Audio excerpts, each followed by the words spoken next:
Salut tout le monde, bienvenue dans ce tout nouvel épisode du podcast Pour la route. Aujourd'hui, on jase d'un sujet qui est discuté assez fréquemment sur les médias sociaux. On voit souvent des questions qui passent dans les groupes par rapport au camping, au VR. Les gens se demandent est-ce qu'ils devraient investir dans une génératrice ou dans un kit de panneaux solaires, inverter et bonne batterie. C'est un sujet qui est assez personnel pour chacun parce que ça dépend vraiment de vos besoins, de votre budget, etc. Fait qu'aujourd'hui, je voulais vous donner mes trucs et mes conseils, qu'est-ce que je pense qui serait le mieux pour la plupart des gens selon vos besoins. Et avant d'embarquer dans le vif du sujet, un paquet de petites annonces. Premièrement, je tenais à remercier nos commanditaires pour le podcast, DXM Technologies, qui est le fournisseur d'équipements audio-vidéo de Prêt pour la route, qui nous fournit entre autres le petit appareil, le Live View, qui nous permet d'être en direct, peu importe où on se trouve, sur notre bonne caméra. Donc si vous m'avez vu en direct pendant l'ouragan Dorian, c'est grâce à DXM Technologies. Dans le fond, c'est un petit appareil qu'on branche sur Internet, puis qui se branche directement dans notre meilleure caméra, donc pas dans notre petit cellulaire ou dans notre ordi pour faire nos lives. Donc on a la pleine qualité qu'on peut diffuser live, soit sur Facebook ou sur YouTube. Donc tout ça, c'est grâce à DXM Technologies. Et un gros merci aussi à Roulotte Sainte-Anne, qui est notre commanditaire. Roulotte Sainte-Anne, c'est le seul concessionnaire qui vend des Airstream au Québec, en fait, et même dans tout l'Est du Canada. Donc, si vous voulez vous procurer une belle Airstream comme nous autres, c'est chez Roulotte Sainte-Anne que ça se passe. Aussi, je voulais vous parler un petit peu de la famille Prêt pour la route. On a un paquet de nouveaux membres à qui on voulait souhaiter la bienvenue. Donc, on a Marc-André Ouellette, Émile Tremblay, Joël Tremblay, Brigitte Cloutier. Donc, bienvenue à tous dans la famille Prêt pour la route. Merci beaucoup de nous encourager. Et si vous vous demandez, ça donne quoi d'être membre, d'être membre de la famille Prêt pour la route? Ben, ça vous donne accès à un paquet de trucs dont vous allez avoir les épisodes de Prêt pour la route à l'avance, avant tout le monde. Donc, une journée avant tout le monde. Vous allez avoir du contenu exclusif, donc du contenu des fois plus technique que je ne mets pas sur public là, sur les médias sociaux. Mais si un jour vous pensez devenir nomade ou si vous êtes déjà nomade ou si vous faites beaucoup de camping, de voyage, puis vous voulez savoir un peu comment on s'organise côté plus technique là, au niveau de la gestion des eaux, au niveau de l'Internet, un paquet de trucs comme ça, ben, on fait des vidéos vraiment exclusives pour les membres de la famille qui, eux autres, ont plus d'informations que les gens qui ne sont pas membres. Puis en plus, l'autre chose que ça peut vous donner si vous prenez le level le plus haut de la famille Prêt pour la route, ça peut vous donner accès à nos Facebook Live privés. Donc à chaque mois, on fait un Facebook Live avec juste les membres de la famille. Donc on n'est vraiment pas beaucoup. Tout le monde peut nous poser toutes les questions qu'ils ont pour nous, soit pour eux autres ou soit sur nous autres. En même temps, on vous fait des updates en temps réel de où on en est, où on s'en va dans nos projets, nos prochaines destinations, etc. Donc tout ça, c'est des produits qui sont offerts aux membres de la famille Prêt pour la route. Si ça vous tente d'embarquer, je vous mets le lien dans la description de la vidéo. Ça se passe sur la plateforme Patreon. Donc vous avez un frais mensuel, puis vous allez avoir accès à toutes ces exclusivités-là sur Patreon. Vous allez peut-être reconnaître le décor derrière moi aujourd'hui. Vous allez remarquer qu'on n'est plus aux îles de la Madeleine. On est revenu hier soir, nous autres, de notre côté. Donc, pour nous, c'est terminé en temps réel l'aventure aux îles de la Madeleine. Par contre, vous allez avoir encore plein d'autres épisodes qui vont s'en venir. On en a filmé quasiment un à tous les jours. Donc, on n'a pas eu le temps de faire tout le montage. Là, on est en train de travailler là-dessus pour vous les sortir au cours des 2 prochaines semaines. Ça fait qu'il y a à peu près 8 à 10 autres épisodes à s'en venir. Vous allez voir même les dessous de notre journée pendant l'ouragan, le lendemain, les dégâts qu'on a été constatés. Un paquet d'activités vraiment intéressantes qu'on a faites aux îles. Ça fait que ça s'en vient tout dans les prochaines semaines sur Prêt pour la route. Mais nous autres, on est de retour pour une raison bien particulière. C'est parce que demain, donc le 17 septembre, à Montréal, on donne notre première conférence dans le cadre des Nomad Talks. Les Nomad Talks, c'est un circuit de conférences il va en avoir une à Montréal le 17 septembre, une à Sherbrooke le 25 et une à Québec, dans notre hood à Québec, le 26 septembre. Donc, si vous voulez assister à ces conférences-là, il reste encore quelques billets, donc c'est encore possible. Puis, on a décidé d'organiser un petit concours avec le podcast d'aujourd'hui. Si vous cliquez j'aime, partagez et que vous commentez la ville où vous voulez aller assister à une de nos conférences, vous courez la chance de gagner une paire de billets. Donc, on va faire tirer ça demain, juste avant, en fait, demain matin pour vous donner le temps de venir à la conférence du soir, demain soir. Donc, si ça vous intéresse, en même temps, on donne une conférence, mais aussi ça va être l'occasion de nous rencontrer en personne, de jaser avec nous après la conférence et tout ça. Il n'y a pas juste nous qui va être sur le stage, il va y avoir Alex et MJ, nos amis, qui vont vous donner de l'information sur la photographie et les vidéos de voyage, donc si vous voulez en apprendre un peu là-dessus.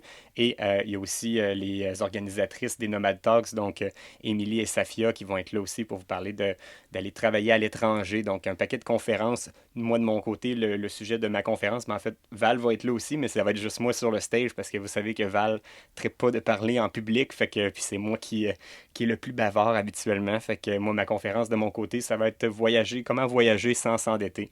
Fait qu'un un petit cours d'économie de voyage là, que je vais donner pendant cette conférence-là. Donc, si ça vous intéresse, demain à Montréal, demain soir, ça se passe au cabaret Lion d'Or, si je ne me trompe pas. Et donc, likez, commentez où vous voulez aller et partagez la vidéo pour participer au concours. Si on revient aujourd'hui à notre sujet du jour, la génératrice ou les panneaux solaires, puis j'ai même décidé de rajouter une autre catégorie, les deux, parce que moi c'est ça que j'ai comme setup. J'ai un kit de panneaux solaires et j'ai une génératrice parce que selon les besoins qu'on a, parfois la génératrice est le meilleur outil, parfois le kit solaire est le meilleur outil. Ça dépend vraiment de toutes les situations. Puis nous, de notre côté, vu qu'on fait d'un, beaucoup de boondocking et de deux, dans plusieurs circonstances différentes, puis surtout, je vous dirais pour les chiens, pour être en mesure de garder une bonne température dans la roulotte, avoir les deux, c'est vraiment le gros luxe. Premier sujet pour savoir qu'est-ce qui est, pour déterminer vos besoins avant de faire le choix de l'équipement que vous allez avoir à vous procurer, c'est de savoir où vous pensez aller camper en autonomie. Parce que c'est certain que si vous êtes toujours dans des campings branchés, puis que vous réservez toujours des campings avec les trois services ou avec au moins l'électricité, c'est peut-être pas une nécessité pour vous d'avoir un gros kit solaire ou d'avoir une grosse génératrice, parce que si vous êtes toujours branché, vous n'en avez pas besoin. Vous allez peut-être juste en avoir besoin pendant le transport en vous rendant. Puis d'habitude, la batterie de base qu'ils vous donne avec votre VR, ça peut suffire au moins pour le transport entre chez vous et le camping où vous allez. À moins de faire des très très longues distances puis de partir jusque dans l'Ouest américain, exemple, ou dans l'Ouest canadien. Mais sinon, autrement, si vous êtes toujours dans des campings branchés, peut-être qu'aucune des options est la meilleure parce que c'est ça qui va vous coûter le moins cher. Par contre, si vous faites souvent du camping en autonomie, comme nous autres, rendu là, c'est peut-être un choix différent selon le type d'emplacement que vous allez être souvent. Si vous êtes dans des state parks, dans des Walmart, je dis des state parks, ça peut être des parcs de la CEPAC ou des parcs provinciaux, des parcs où il n'y aura pas les trois services, mais que vous campez proche de d'autres campeurs. Donc, vous n'êtes pas vraiment dans le milieu de nulle part dans la nature, mais qu'il y a d'autres mondes proches de vous. La génératrice, habituellement, c'est peut-être la dernière option parce que c'est bruyant, ça pue, c'est dérangeant pour les autres campings. Quand on est dans un beau décor, dans un beau state park, tout le monde campe tranquille, tout le monde se fait un beau petit repas, puis vous partez votre grosse génératrice qui fait un vacarme, qui dérange tout le monde autour. C'est peut-être pas la meilleure option dans ces situations-là. Donc, peut-être que pour vous, le kit de panneaux solaires est peut-être la meilleure option. Il faut savoir que les panneaux solaires, c'est juste la base de votre kit, mais il n'y a pas juste les panneaux solaires. Il faut investir un petit peu plus que ça. Il faut des panneaux solaires, ça prend un ondulateur, ça prend des bonnes batteries, ça prend tout le filage entre tout ça. Ça prend idéalement un professionnel pour faire une bonne installation parce que c'est un petit peu complexe. À moins que vous soyez vraiment très très à l'aise là-dedans, je vous dirais que ça prend des spécialistes. Moi, c'est chez Batterie Expert que j'ai toujours fait affaire pour mes installations. Et je pense qu'au Québec, c'est pas mal dans les gens qui sont les plus qualifiés ou du moins les plus reconnus, puis qui ont des succursales un peu partout pour vous servir. Donc, Batterie Expert est vraiment la référence de ce côté-là. Euh, Si on regarde, par contre, là, le genre de place où la génératrice peut être utile, par contre, c'est si vous campez pas souvent en autonomie, mais des fois de temps en temps, puis vous n'avez pas le budget nécessairement pour investir pour un bon kit solaire. Et si vous campez, exemple, dans une ZEC à l'autre bout du monde où il n'y a personne autour, puis que vous ne dérangez pas personne, ou vous êtes à votre chalet, puis il y a pas de voisins très très proches là, qui font du camping ou de petites familles qui viennent camper à côté de vous, ben là, à ce moment-là, la génératrice peut peut-être être une option intéressante, pas trop coûteuse. Si vous êtes capable d'aller chercher de l'essence, parce que vous ne voulez pas une génératrice, ça n'a pas une vie à l'infini, il faut mettre du gaz dedans, fait que ça prend une place pour aller mettre de l'essence pas trop loin. Puis là, à ce moment-là, la génératrice peut peut-être être une bonne option pour vous. Ensuite, on parle des besoins en énergie parce que la génératrice ou le kit solaire va répondre à certains besoins en énergie, mais tout dépend de ce que vous voulez utiliser.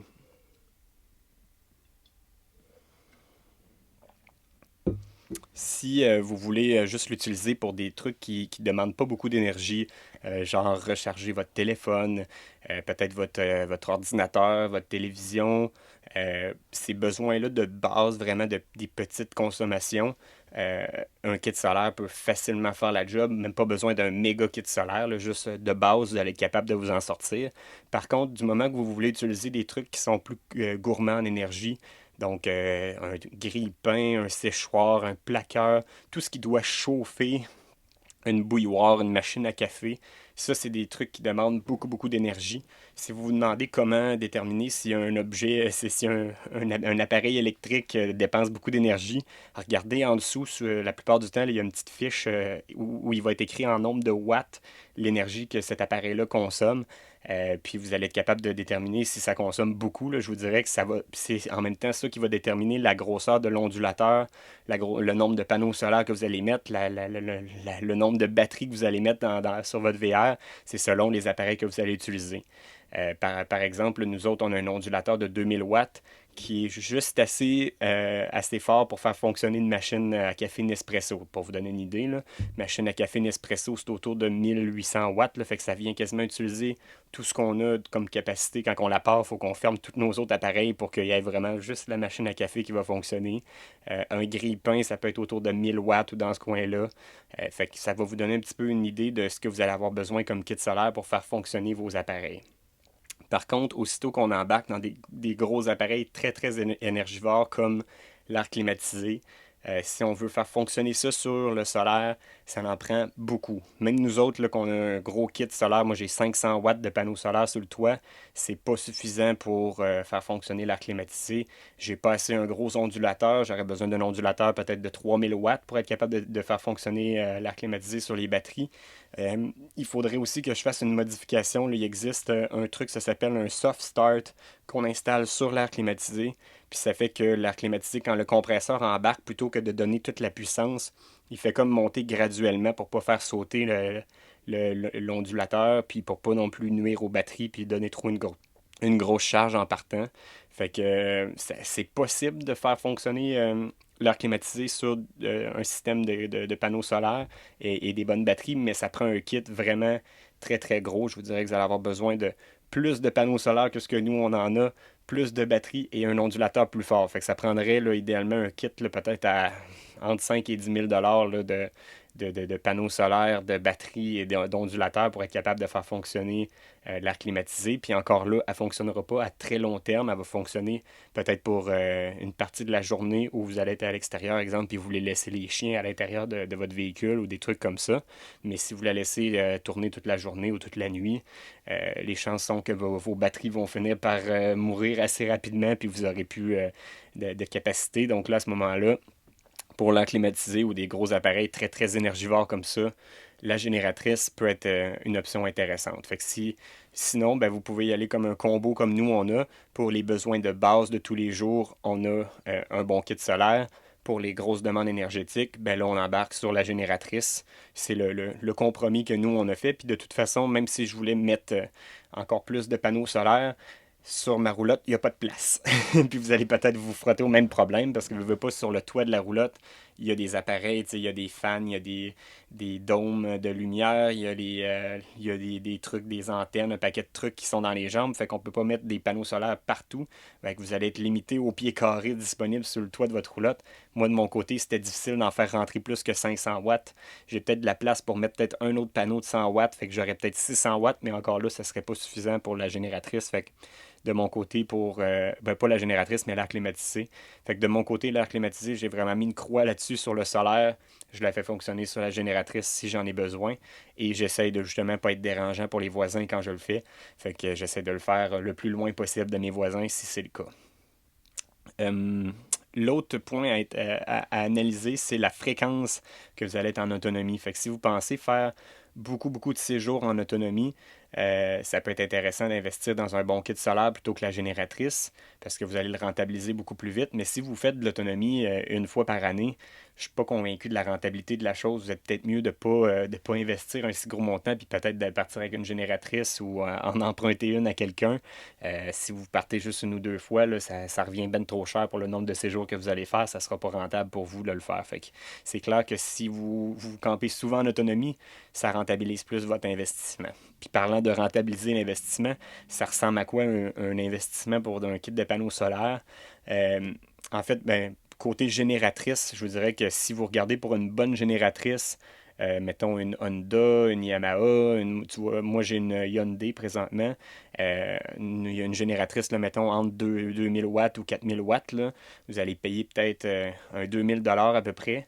Peut-être vous allez en trouver une usagée un petit peu moins chère. Ce que vous voulez regarder comme génératrice, c'est pas une génératrice de construction, parce que ceux-là, vous allez voir qu'ils sont beaucoup moins chers là, dans les 300 à 1000 $ à peu près là, pour une génératrice de construction, mais c'est pas la même affaire qu'une génératrice pour le VR.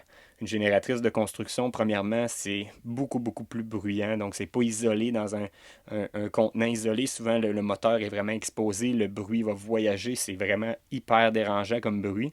Mais au-delà de ça, vous risquez d'endommager vos appareils parce que c'est pas des ondes pures, c'est des ondes modifiées. Fait que ce que ça veut dire, des ondes modifiées, c'est des ondes qui se promènent comme ça de haut en bas. Fait que votre courant ne sera pas égal. Fait que ça risque d'endommager vos appareils. Fait que si vous faites fonctionner votre ordi, votre télé, ben, ça se peut qu'après un certain temps, ça grille les circuits et qu'ils arrêtent de fonctionner parce que vous n'avez pas pris le bon type de génératrice.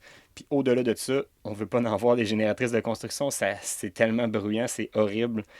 Comparé là, au bruit d'une génératrice qui est faite pour le VR, c'est à peu près quasiment 2 fois le bruit. Là, fait que c'est vraiment très très dérangeant dans les campings. Fait que mais c'est sûr que c'est beaucoup moins cher, mais je vous dérecommande fortement ce type de génératrice-là pour le camping. Fait qu'on parle d'à peu près là, entre 1000 et 3000 $ là, peut-être pour une génératrice de bonne qualité. Si on regarde côté panneaux solaires, je vous dirais que ça part à peu près au budget d'une génératrice en montant jusqu'à l'infini à peu près. Si on regarde là, un kit de base, vous pouvez avoir ça peut-être pour à peu près 2000 $ là, dans ces eaux-là pour, mettons, des bonnes batteries 6 volts, un ondulateur de peut-être 1000 à 2000 watts, des panneaux solaires, plus l'installation tout compris, je vous dirais à peu près 2000 pièces en montant. Ben là, tout dépendant si vous rajoutez des batteries au lithium, on parle de peut-être un 3 4 000 par batterie de plus. Ben en fait, tout dépendant de la taille de vos batteries. Après ça, si vous rajoutez plus de panneaux, ben plus il y a de panneaux, plus ça coûte cher. Fait que bref, vous pouvez partir de 2000 jusqu'à environ peut-être 10 000 à peu près là, au total. Fait que c'est clair que c'est beaucoup plus dispendieux et c'est moins efficace. Par contre, il n'y a pas de bruit, c'est moins compliqué, ça coûte pas d'essence, ça pollue pas, fait que ça a plein d'autres avantages, mais c'est clair que si on regarde vraiment juste le dollar investi par rapport à la puissance que vous allez chercher en énergie, c'est clair que c'est la génératrice qui l'emporte, mais pour tous les autres avantages, mon cœur est vraiment du côté du kit solaire. C'est clair que l'énergie solaire, c'est le futur, c'est ce qui est le meilleur pour l'environnement, c'est ce qui est le plus confortable parce qu'il n'y a pas de bruit, il n'y a pas d'entretien. Une fois que tout est installé sur un kit solaire, il y a des gens qui pensent que ça a l'air bien compliqué, mais c'est compliqué à installer. Mais une fois que c'est installé, il n'y a rien à faire. Moi, je pèse juste sur mon petit bouton d'inverter qui est là-bas, puis tout fonctionne, j'ai rien à faire. Le seul désavantage du solaire, ben, ça le dit dans le mot, c'est quand il n'y a pas de soleil. C'est très nuageux, on perd, je vous dirais, 80% de notre efficacité. Il rentre quand même un peu d'énergie, même dans une journée nuageuse là, comme aujourd'hui, là, présentement, c'est très nuageux, mais il rentre quand même un petit peu d'énergie solaire, mais c'est minime. Fait que c'est pas assez pour recharger mes batteries au complet s'ils étaient vides. Là, ça va prendre une éternité là, avec pas de soleil. Mais quand il y a du soleil, c'est fou comment c'est efficace. Fait que si vous êtes branché, si vous êtes stationné à l'ombre là, ou sous des arbres, puis il y a de l'ombre sur vos panneaux, vous perdez pratiquement toute votre efficacité. Fait que c'est un couteau à deux tranchants parce que vous voulez, souvent nous autres, le problème, c'est pour les chiens, on veut que la température soit confortable si on doit quitter. Fait qu'on aurait tendance à vouloir s'installer à l'ombre pour que ça soit frais dans la roulotte. Mais si on est à l'ombre, on n'a pas on n'a pas d'énergie qui rentre. Fait qu'on a comme c'est un cercle vicieux. Fait qu'on veut, si on est au soleil, mais là, la température va monter parce qu'on est au soleil, mais on va avoir plus d'énergie qui va entrer. Fait que, bref, c'est toujours un constant débat qu'on doit faire. Habituellement, on va toujours choisir d'être au soleil, puis de faire fonctionner les fans, puis de faire circuler l'air. Puis d'habitude, ça va être suffisant pour les chiens. Il me restait-tu des points? Oui, j'avais des options alternatives à tout ça, parce que là, on parlait toujours de panneaux solaires ou de génératrices, mais il existe des nouvelles options portatives. Si vous ne voulez pas faire une grosse installation permanente sur votre véhicule, il y a des options alternatives, entre autres une qui vient de la compagnie Goal Zero. Ils ont le Yeti, en fait, la gamme de produits Yeti de Goal Zero, c'est comme des genres de batteries avec un inverter d'intégrer dedans. Puis vous pouvez brancher des panneaux solaires directement. C'est des batteries au lithium. Il y a plein de tailles. Par contre, c'est assez dispendieux, mais ça vous évite toute l'installation. Fait que vous avez vraiment, c'est portatif. Vous pouvez l'amener en camping avec une tente. Vous pouvez le mettre dans votre véhicule. Vous pouvez le recharger dans votre véhicule pendant que vous roulez, puis l'utiliser le soir. Euh, c'est vraiment comme une genre de génératrice, mais qui est une batterie. Un genre de power pack, là, si vous connaissez ça un peu. Là. Puis, par contre, c'est pas vraiment moins cher, outre le fait que c'est pas une installation permanente sur votre VR. Fait que c'est ça qui est intéressant, c'est que si vous changez de VR, ben vous n'avez pas besoin de tout démancher ça. Vous n'avez pas besoin de vendre votre VR avec. Vous pouvez le garder puis l'amener partout. Vous pouvez l'amener en camping, en tente, n'importe où. Ça peut vous être utile, cet appareil-là. Il y a plein d'autres compagnies qui commencent à arriver avec des produits semblables à ça, entre autres Dometic, qui en a un qui va sortir bientôt. Il y a un paquet de compagnies là, qui commencent à développer des systèmes un peu intégrés comme ça que vous pouvez amener partout, vous pouvez le mettre dehors puis avoir votre énergie dehors si vous voulez faire un genre de cinéma extérieur ou peu importe. Fait que c'est une option qui est assez intéressante puis que vous pouvez peut-être revendre ou peut-être prêter à vos amis ou l'acheter en gang puis vous le prêter quand vous en avez besoin. Fait que ça, c'est l'avantage, c'est que c'est pas permanent sur votre véhicule. Mais le désavantage, c'est que les panneaux solaires, n'étant pas permanents sur votre véhicule, ben, il va falloir aller les placer dehors. Le risque de se faire voler, etc., reste présent. Fait que c'est un plus et un moins. Moi, j'ai pas ce type d'appareil-là, mais je trouve que c'est quand même une option qui est intéressante, qui est digne de mention. Fait que, bref, il y a beaucoup d'options, il y a beaucoup de possibilités selon vos budgets. Fait que si vous voulez en apprendre plus sur le kit que nous, on a déjà fait une vidéo là-dessus pendant qu'on était en Floride. Fait que je vais vous mettre le lien dans la description. Donc, si vous voulez aller voir vraiment notre installation à nous, vous allez voir tous les détails de notre kit à nous.